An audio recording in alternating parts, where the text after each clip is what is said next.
The 2020 presidential campaign is starting to feel a lot like 2016. This is a good thing for Donald Trump and his Republican Party.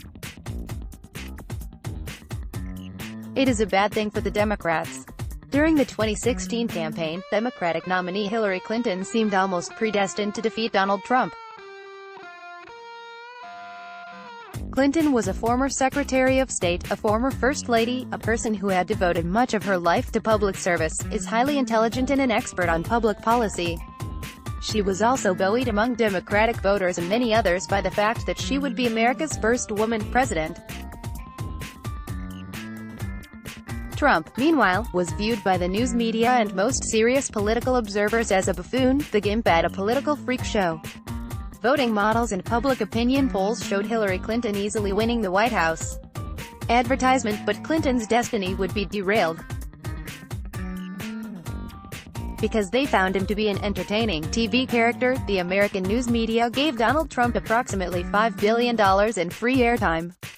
Trump also benefited from how the media covered the 2016 election, focusing more on negativity and scandal than on substantive policy issues. FBI Director James Comey would impact the outcome of the 2016 election by announcing a last-minute investigation into Hillary Clinton's emails, which involved no crimes, while never making the public aware of investigations into Trump's campaign and inner circle, where crimes actually did occur. Advertisement: Clinton's campaign made fatal errors in resource allocation in swing states such as Pennsylvania, Ohio, Wisconsin and Michigan. This affected Bernie Sanders voters and third-party candidates such as Jill Stein siphoned votes away from Clinton. In the end, Hillary Clinton would defeat Donald Trump by close to 3 million votes, but would lose the Electoral College and therefore the presidency. Trump's won because of several key reasons. His skill at developing and manipulating a cult-like following, his authoritarian and fascist appeal to racist, nativist and East voters, his deft use of social media including Facebook and Twitter, the Fox News right-wing propaganda machine, and illegal Russian interference on his behalf gifted him the White House. Advertisement: as the 2020 presidential election approaches, with the third year of Trump's reign coming to an end, all signs again seem to point toward a Democratic victory. Trump is remarkably unpopular. More Americans want Trump impeached than wanted Richard Nixon impeached in 1974. Public opinion polls show a general level of discontent and disgust with Trump both as a person and as president. Public opinion polls generally show the Democratic presidential nominee, whoever that may be, defeating Trump easily. Advertisement: the Democrats have finally decided to impeach Donald Trump for his many crimes and other misdeeds, including obstruction of justice, abuse of power including bribery and extortion, as seen in the Ukraine scandal, his rampant corruption and violations of the Emoluments Clause of the Constitution, and his general betrayal of the presidential oath of office. Trump's overt embrace of white supremacy and racism, his disregard for the rule of law and the Constitution, and his threats of violence against the American news media, leading Democrats and various private citizens are also impeachable offenses. On a near-daily basis, Trump's many political scandals are multiplying like bacteria in a petri dish. He will almost certainly become the first president to run for re-election after having been impeached. Advertisement: for these and many other reasons, Donald Trump should be doomed. But Donald Trump is not a normal political candidate. He is a political version of James Cameron's Terminator, or a zombie gull from George Romero's Night of the Living Dead. Donald Trump is almost unstoppable. Despite all of the evidence suggesting otherwise, Trump will likely win in 2020. While public opinion polls and other research show that the American people are turning against Donald Trump at an increasing rate, his support among Republicans and right-leaning independents remains remarkably high. A new poll from Monmouth University reports that 62% of people who approve of Trump say they will continue supporting him no matter what he does. Donald Trump also has the highest level of baseline support for an American president in the history of modern public opinion polls. Advertisement: an analysis by the research company Moody's Analytics shows Donald Trump winning the 2020 presidential election by a comfortable margin. Other polling models echo Moody's prediction. For many voters, the strength of the American economy outweighs Trump's perfidy and authoritarianism. As in 2016, the Democrats will be reminded that the United States is not a direct democracy. The president is decided by the Electoral College. There, Donald Trump has plausibly maintained or expanded his lead in key battleground states which he won in 2016. A recent New York Times article explained, in national polls, Mr. Trump's political standing has appeared to be in grave jeopardy. His approval ratings have long been in the low 40s, and he trails Mr. Biden by almost 9 points in a national polling average. But as the 2016 race showed, the story in the battleground states can be quite different. Mr. Trump won the election by sweeping Michigan, Pennsylvania, Wisconsin, Florida, Arizona and North Carolina, even while losing the national vote by 2 points. Democrats would probably need to win 3 of the 6 states to win the White House, assuming other states voted as they did in 2016, an outcome that is not at all assured. The Times, Siena results and other data suggest that the president's advantage in the Electoral College relative to the nation as a whole remains intact or has even grown since 2016, raising the possibility that the Republicans could, for the third time in the past 6 elections, win the presidency while losing the popular vote. Donald Trump leads a political cult. His members will not abandon him for any reason, because they are enmeshed together in a state of collective narcissism and other mental pathologies. Right-wing Christian evangelicals are among Trump's most enthusiastic supporters. According to a recent Public Religion Research Institute (PRRI) report, 99% of white Christian evangelicals report that they will never defect from Donald Trump's cult. CBS News offers this context.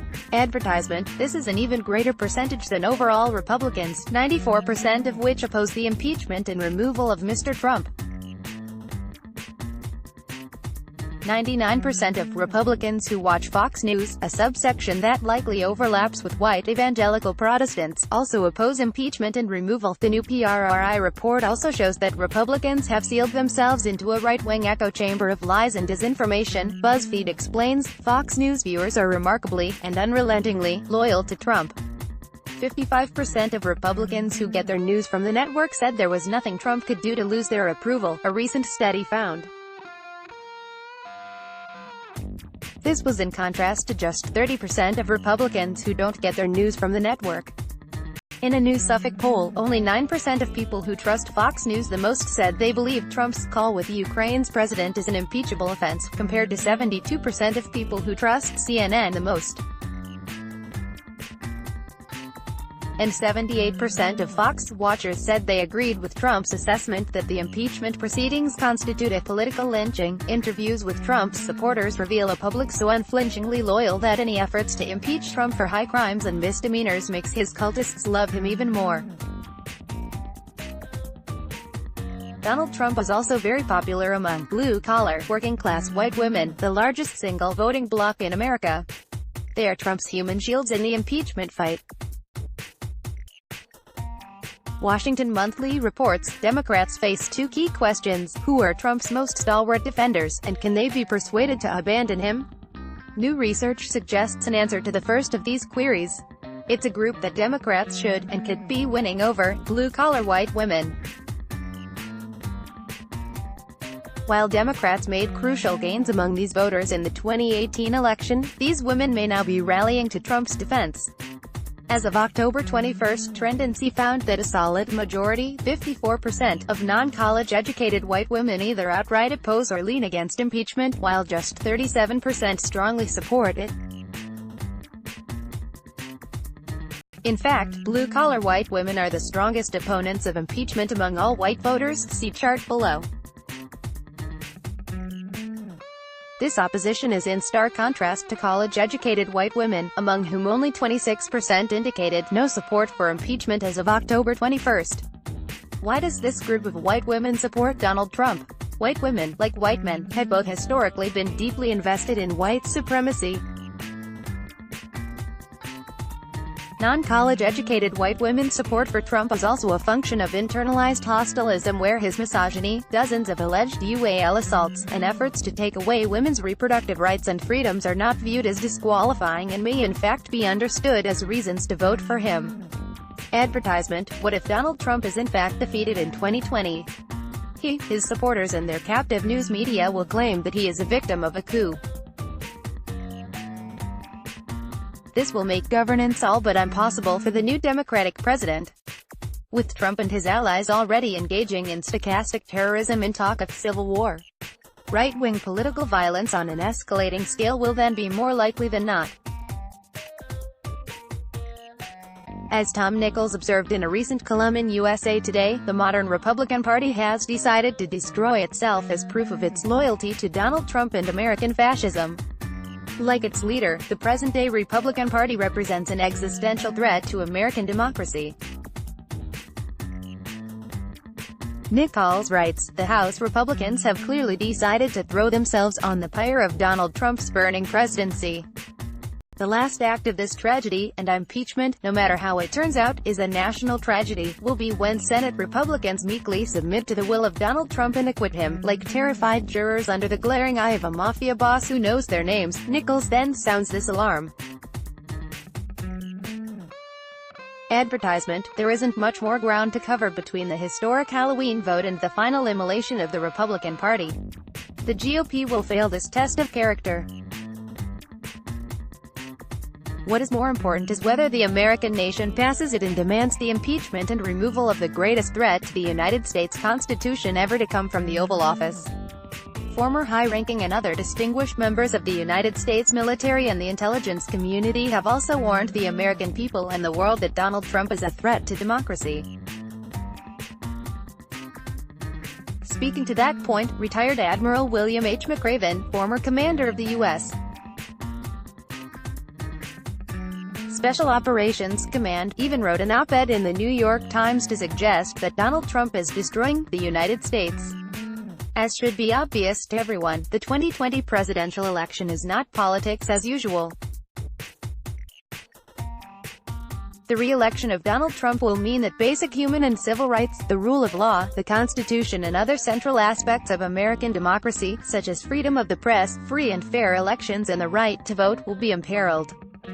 Trump and his allies will take a 2020 victory as an endorsement of the unitary executive theory, which holds that the president, as long as he or she is a Republican, is more like a king or an emperor than a Democratic leader accountable to the Constitution and the rule of law.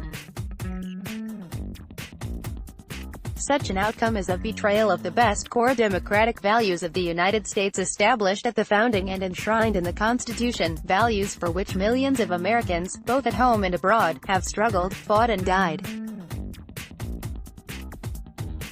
Ultimately, the 2020 presidential election will be one of the most important moments in American history. Like the Civil War and the Civil Rights Movement, it is a referendum on the country's democracy and its centuries-long journey to become a more perfect union.